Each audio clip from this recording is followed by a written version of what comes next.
All right, the bad news of Neo-Swedenborgianism is basically a reaction to a statement that used to come around in these atheist debate pages concerning the near-death experience. And the response would be, well, it's only in the person's head. So the near-death experience includes these cliche, what's now become cliche, these ideas of the tunnel of light, going down a tunnel of light, seeing deceased relatives, fields of flowers, beautiful sunshine.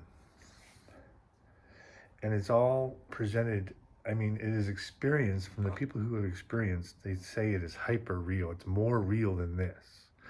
That reality that they experienced is a greater reality to this one in their experience by their observation, okay? And so a skeptic might say, well, that's all in their head. And so the basic question of Neo-Swedenborgianism is, well, what's the difference between something that is experienced as hyper-real in the first-person subjective sense and something that is exactly real, right? So to say it's not really real, it's only in your head, or it's only within the human experience, let's say, because this has already been established as a consistent reality within the human experience.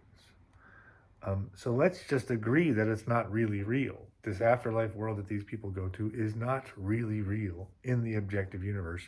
It is only real within our subjective experience.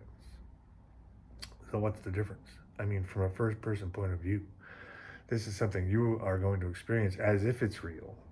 So what's the difference between something presenting as if it's real and something that is actually real? What's the difference from the first-person perspective, which is the perspective with which I will meet this reality?